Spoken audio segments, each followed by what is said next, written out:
Very good afternoon. Welcome to 99 TV. నేను లక్ష్మి. ఇక బులెటిన్లో డీటెయిల్స్లోకి వెళితే క్లిష్ట పరిస్థితుల్లో లొంగుబాటు నిర్ణయం తీసుకున్నామని మావోయిస్టు పార్టీ కేంద్ర కమిటీ సభ్యుడు ఆసన్న అలియాస్ రూపేష్ భావోద్వేగ సందేశం ఇచ్చారు. సహచరుల్లో కొందరు ఇంకా పోరాడాలి అని అనుకుంటున్నారని, భద్రతను పరిగణలోకి తీసుకోవాలని సహచరులను కోరానని రూపేష్ చెప్పారు. మనల్ని మనం రక్షించుకోవడం అవసరం.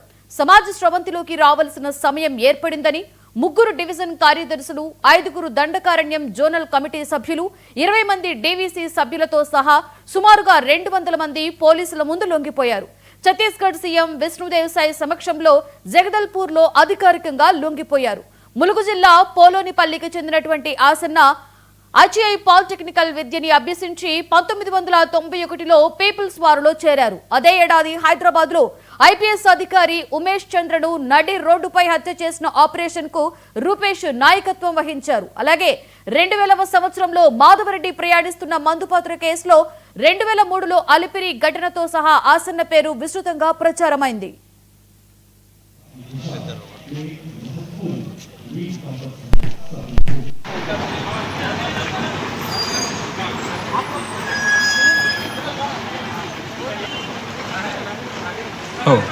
साथियों को हमारा जो साथी लोग हैं जो सशस्त्र संघर्ष को जारी रखना है करके जो तय किए साथी लोग भी अभी हम जिन विषयों को लेकर हमने ये निर्णय लिया इसमें मेजॉरिटी साथियों को तो हमारा जो तरीका हमने लिया उस पर आपत्ति है, लेकिन वो तरीका किस स्थिति में हमने वो तरीका को अपनाया इसे समझना है करके मैं अपील कर रहा हूँ साथी लोगों को. आप लोग भी सोचना चाहिए. आप लोगों का सुरक्षा का चिंता ज़रूर है. हमें पहले हम बचना है, बाद में हम क्या करना है करके सोच सकते. जो मौका है उसको इस्तेमाल कर सकते हम. इसलिए सभी साथी लोग और किसी साथियों को भी जानकारी भी नहीं है, वो साथी लोगों को अभी जानकारी हो रही. कुछ लोगों को दूसरा राज्यों में जो साथी लोग हैं ये तो इस प्रक्रिया के बारे में क्या हो रही है जानकारी भी नहीं है. अभी मीडिया के जरिए ये सब तो पता चलेगा, तब आप लोग भी अगर सोचने से इस प्रक्रिया में आना चाहे तो फिर क्या तरीका कुछ तो रहना चाहिए करके मैं सोच के मैं एक मेरा कांटेक्ट नंबर दे रहा हूँ. आप लोग इसमें कांटेक्ट कर सकते हो. साथियों को हमारा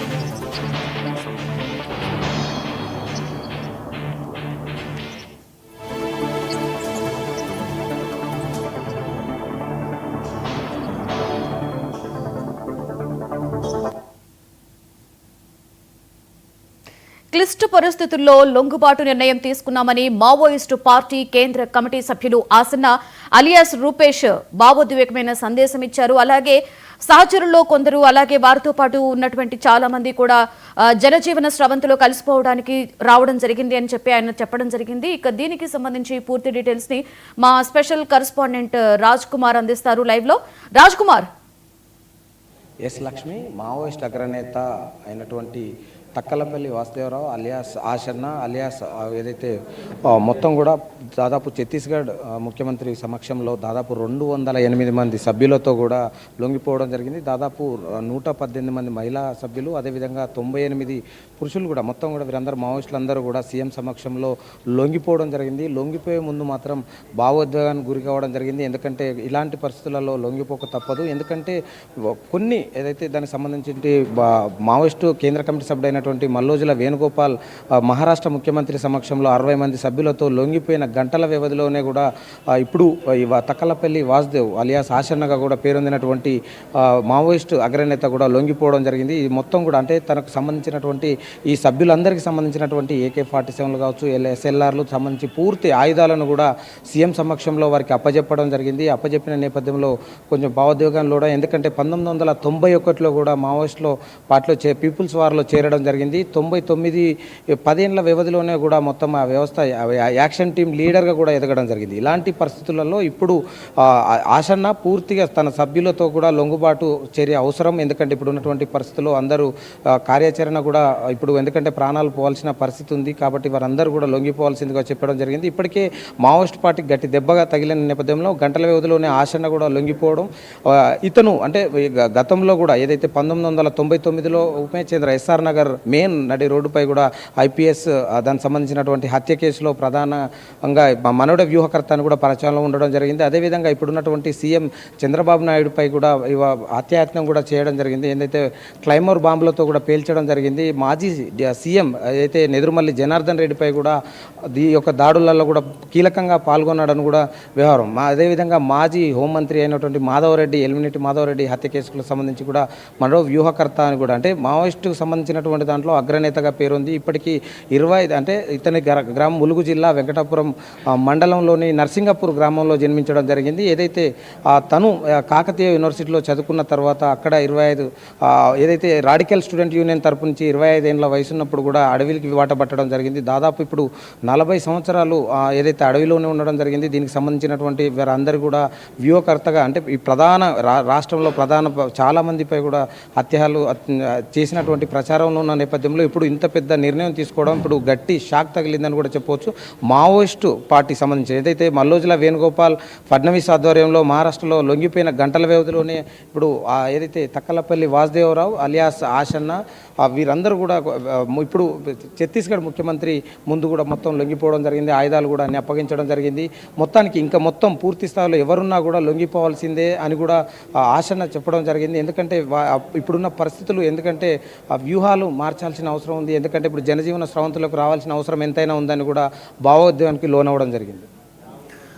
అయితే రాజ్ కుమార్, మనం చూసుకుంటే ఈ నేపథ్యంలో పలు ప్రాంతాలలో కూడా అసలు మావోయిస్టులు అనే వాళ్ళు లేకుండా కూడా జల్లెడ పడుతున్న నేపథ్యంలో ఇప్పుడు అధిక మొత్తంలో అంటే దాదాపుగా మీ మాటల్లో 200 మంది ఛత్తీస్గఢ్ సీఎం విష్ణుదేవ్ సాయి ముందు వాళ్ళందరూ కూడా లొంగిపోవడం జరిగింది. ఈ నేపథ్యంలో అసలు ప్రభుత్వం వర్షన్ ఎలా ఉంది అంటే వీళ్ళందరూ కూడా వారందరూ వచ్చేసి జనజీవన స్రవంతిలో కలిసిపోవడానికి వస్తున్న నేపథ్యంలో వీళ్ళేమంటున్నారు అంటే హోంమంత్రి అమిత్ షా కూడా ట్వీట్ చేయడం జరిగింది. ఎందుకంటే ఎంతైనా అవసరం ఉంది, వీరు లొంగిపోతే అంటే వీరందరికీ కూడా లొంగిపోయిన వారందరికీ కూడా రాజ్యాంగం ఏదైతే మన భారతదేశ రాజ్యాంగం కూడా అప్పగించడం జరుగుతూ ఉంది. ఎందుకంటే హక్కులు కాలరాసి ఎవరికి ఇలా చోటు లేదు. ఎవరైనా కూడా దీనికి సంబంధించినటువంటి హత్యలు చేయడానికి వీల్లేదు. భారతదేశంలో ఎవరున్నా కూడా అందరూ సమానులే, పౌర హక్కులు సంబంధించినటువంటి అని అమిత్ షా కూడా ట్వీట్ చేయడం జరిగింది. ఇలాంటి పరిస్థితులలో ఇప్పుడు రాష్ట్రంలోతో పాటు తెలంగాణ రాష్ట్రం, అటు మహారాష్ట్ర, ఛత్తీస్గఢ్ ఎక్కడున్నా కూడా ప్రతి ఒక్కరు కూడా లొంగిపోవాల్సిన అవసరం ఉందని కూడా అమిత్ షా కూడా ట్వీట్ చేయడం జరిగింది. దానికి అనుగుణంగానే అంటే మావోయిస్ట్ పార్టీ కూడా గత కొద్ది రోజుల నుంచి చాలా ఎదురు దెబ్బలు తలగడం, చాలా మందిని కోల్పోవడం,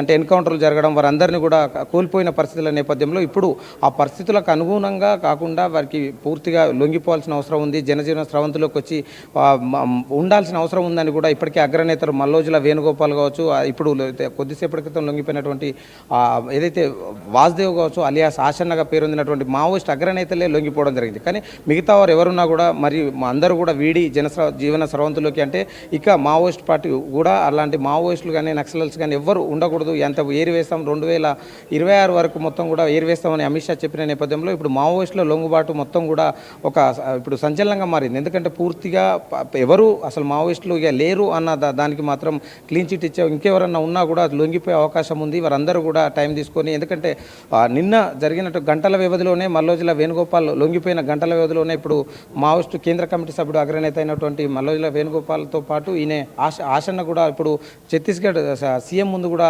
లొంగిపోవడం జరిగింది. దీనికి పెద్ద ఎత్తున కూడా మావోయిస్టు దాదాపు 218 మంది రావడం జరిగింది. వీరందరినీ కూడా ఆయుధాలు కూడా అప్పగించి జనజీవన స్రవంతిలో కలిశారు. Right, thank you Raj Kumar.